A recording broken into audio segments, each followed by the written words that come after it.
चलिए दोस्तों, स्वागत है आप सभी का हमारे इस YouTube channel new SK tuition पर। आज के इस वीडियो में मैं आप सभी को बताने वाला हूं कि जो भी बच्चे अभी क्लास 10th में पढ़ रहे हैं और उनका सिलेबस अभी अच्छे से कंप्लीट नहीं हुआ है, सारे सब्जेक्ट्स में, चाहे मैथ हो, साइंस हो या फिर और कोई भी सब्जेक्ट हो, उसमें अभी आपका सिलेबस अच्छे से कंप्लीट नहीं हुआ है और आपका एग्जाम अब बहुत ज़्यादा नज़दीक हो गया है। जैसा कि आपको मालूम होगा कि अभी हमारा मंथ कौन सा चल रहा है जी, दिसंबर का महीना चल रहा है, ठीक है। और हमारा एग्जाम किस में होने वाला है, मंथ में फरवरी में हमारा जैसा कि एग्जाम होने वाला है और लगभग 17 फरवरी से हमारा क्लास 10th का एग्जाम शुरू हो जाएगा, ठीक है। तो आपके पास समय अब बहुत कम बच गया है और आपका अभी सिलेबस मान लीजिए कि कंप्लीट तो नहीं हुआ है अच्छे से, और कुछ बच्चों का सिलेबस तो कंप्लीट हो गया तो बहुत अच्छी बात है भाई। और जिनका सिलेबस अभी कंप्लीट नहीं हुआ है अच्छे से और वे पढ़ाई में लापरवाही कर चुके हैं, यानी कि स्टार्टिंग से वो पढ़ाई अपना स्टार्ट नहीं किए हैं, तो उन सभी बच्चों के लिए आज मैं बताने वाला हूँ कि हम अभी दिसंबर से, ठीक है, दिसंबर मंथ से किस प्रकार से पढ़ाई करें और किस स्ट्रेटजी को अपनाएं ताकि हमारा अभी से भी पढ़ाई करके हम अच्छा नंबर को ला सके, जैसा कि 60% हो या इससे एबव नंबर हो, उसे हम अच्छे से प्राप्त कर सके। तो अभी से हमें कुछ स्ट्रेटजी को फॉलो करना ही होगा, क्योंकि अब इतना मंथ तो हमारा बीत चुका है और बहुत सारे ऐसे भी बच्चे हैं जो जनवरी या फरवरी से अपना पढ़ाई लिखाई स्टार्ट कर चुके हैं, ठीक है। बहुत सारे बच्चे होंगे जो कि अपना जनवरी से ही पढ़ाई कर रहे होंगे और वो ऑफलाइन या ऑनलाइन कहीं से भी पढ़ाई करते होंगे। जैसा कि क्लास 10th में ज़्यादातर बच्चे जो होते हैं वे अपने आसपास के किसी ऑफलाइन क्षेत्र में ही पढ़ाई करते रहते हैं, ठीक है। और कुछ बच्चे अपना ऑनलाइन भी पढ़ाई करते हैं। तो अगर आप लोग के पास में और ऑफलाइन में कोई कोचिंग है तो वो पकड़ लीजिए, वो ज़्यादा बेहतर रहेगा। नहीं तो ऑनलाइन में तो बहुत सारा आजकल यूट्यूब पे आ ही गया है, ठीक है। तो आपको अब दिसंबर से पढ़ेंगे तो केवल दिसंबर और जनवरी, ठीक है, 2 मंथ आपके पास बचा हुआ है और इसी में आप लोग जितना पढ़ाई कर ले वही आपका अब मार्क्स लाएगा, ठीक है। तो आपको क्या करना है, वो कौन से स्ट्रेटेजी को फॉलो करना है, चलिए अब मैं आपको बताने शुरू करता हूँ, ठीक है। तो आपको अब एक एक चैप्टर को डिटेल में पढ़ने का कोई ज़रूरत नहीं है, क्योंकि डिटेल में आप पढ़ेंगे तो उतना तो आपके पास अब टाइम नहीं है और ना ही आपको अब नोट्स बनाने का उतना टाइम है, ठीक है। क्योंकि इन 2 महीना में 12-13 चैप्टर हैं हर एक सब्जेक्ट के, उतना आपको नोट्स बनाने का टाइम बिल्कुल नहीं मिलेगा।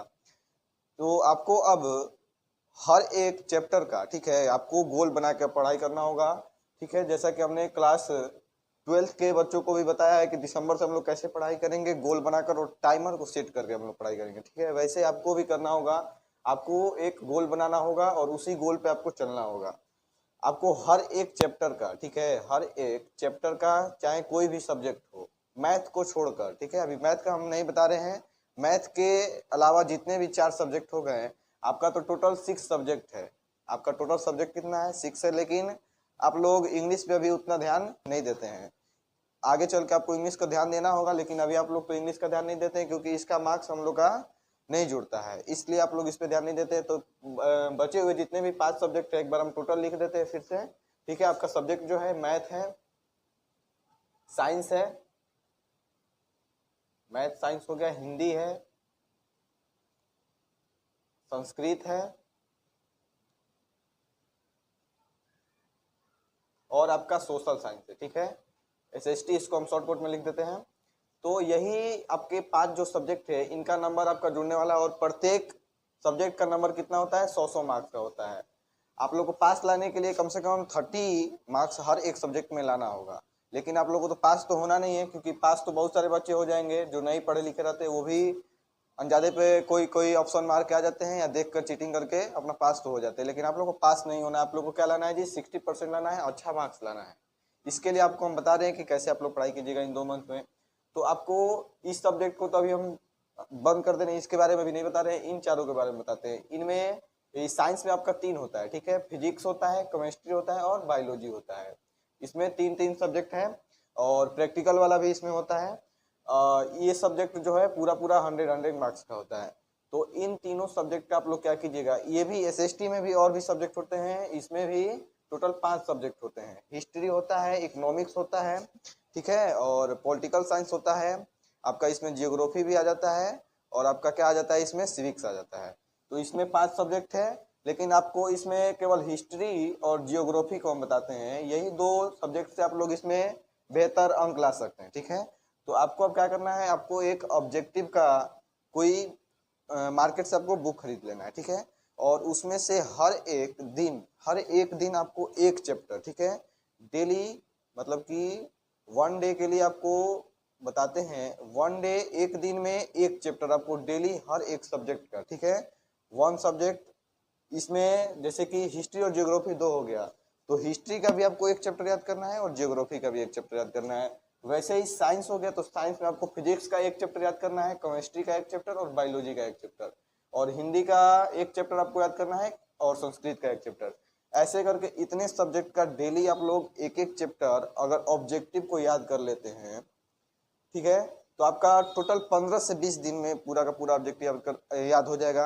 अगर आप लोग इसमें भी लापरवाही करेंगे तो कम से कम एक मंथ में, यानी पूरा पूरा दिसंबर खत्म होते होते आप लोग का इस सारे चैप्टर्स का ऑब्जेक्टिव तो एकदम अच्छे से क्लियर हो जाएगा ना जी। तो अगर आपका ऑब्जेक्टिव अब क्लियर हो जाता है तो मैं आपको इसमें से जितने भी सब्जेक्ट है सबका लघु उत्तरीय प्रश्नोत्तर और दीर्घ उत्तरीय प्रश्नोत्तर को अपने इस बैच पे, अपने इस यूट्यूब चैनल पे न्यू एसके ट्यूशन पे आपको करा दूंगा। ठीक है, तो आपका लघु उत्तरीय प्रश्नोत्तर 2 मार्क्स का होता है और दीर्घ उत्तरीय प्रश्नोत्तर 5 मार्क्स का होता है। ये वाले सारे क्वेश्चन भी आपके कंप्लीट हो जाएंगे। अगर आप चाहें तो ये क्वेश्चन को और भी बहुत सारे यूट्यूब चैनल ने बना के रखा हुआ है, तो उस पर भी आप लोग देख सकते हैं। अगर चाहेंगे तो मैं भी आपको इसका क्वेश्चन आंसर को पूरा पूरा अपने चैनल पे बता दूंगा। ठीक है, कौन से दीर्घ उत्तरीय प्रश्नोत्तर लघु उत्तरीय प्रश्नोत्तर में इंपॉर्टेंट क्वेश्चन है उसको मैं लाकर बता दूंगा। तो आप लोग यहाँ से दीर्घ उत्तरीय और लघु उत्तरीय प्रश्नोत्तर को भी कर लेंगे और ऑब्जेक्टिव क्वेश्चन का दिसंबर कंप्लीट होते होते अगर आप लोग डेली गोल बनाकर टाइमर लगा लीजिएगा। ठीक है, टाइमर लगाइएगा। स्टार्टिंग में आपका लेट होते रहेगा, जैसे कि स्टार्टिंग में करिएगा तो 2 घंटा में आपको एक चैप्टर का याद होगा।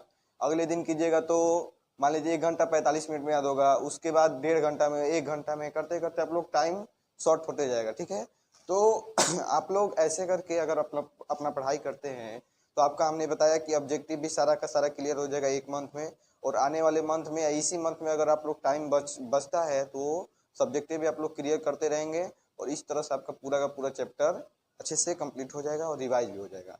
अब रही बात मैथ की, तो इसके बारे में आपको सागर सर जो हैं, ठीक है, हमारे इसी चैनल पे बताएंगे कि कैसे पढ़ाई कीजिएगा। तब तक से हम आपको बता देते हैं कि इसका मैथ में जितने भी इंपॉर्टेंट फॉर्मूला है उसको आप लोग अच्छे से रिवाइज करते रहिए। क्या कीजिएगा कि चार्ट बना लीजिए। ठीक है, अपने घर में कोई खाली जगह होगा वहां पे चार्ट पेपर पे, व्हाइट कलर का चार्ट पेपर पे आप लोग सारे फॉर्मूला को लिखते रहिए। ठीक है, जितने भी क्लास 10th के इंपॉर्टेंट फॉर्मूला, जैसे त्रिकोणमिति हो गया, ये चैप्टर बहुत ज्यादा आपका इंपॉर्टेंट है, इससे ज्यादातर क्वेश्चन आते रहते हैं। उसके बाद में हाइट एंड डिस्टेंस का 5 नंबर का एक क्वेश्चन हमेशा आते रहता है। वैसे ही 3 चैप्टर से क्वेश्चन आते रहता है। तो जो चैप्टर फॉर्मूला वाले हैं, ठीक है, फॉर्मूला वाले चैप्टर के लिए हम खासकर आपको बताते हैं, जो फॉर्मूला वाले आपके चैप्टर हैं उसको आप लोग पहले याद कीजिए। ठीक है, और अगर आपका फॉर्मूला याद हो जाएगा तो फॉर्मूला से भी ऑब्जेक्टिव क्वेश्चन मैथ में डायरेक्ट आते हैं, वो भी आपका कंप्लीट हो जाएगा। और फॉर्मूला बेस्ड 2 नंबर के क्वेश्चन आते हैं, वो भी हो जाएंगे। और अगर अच्छे से आप लोग को बनाने आते गया, अगर सीखते गए अच्छे से, तो 5 नंबर वाले क्वेश्चन को भी कर लेंगे। तो इस तरह से आप लोग क्लास 10th में अच्छा मार्क्स ला सकते हैं।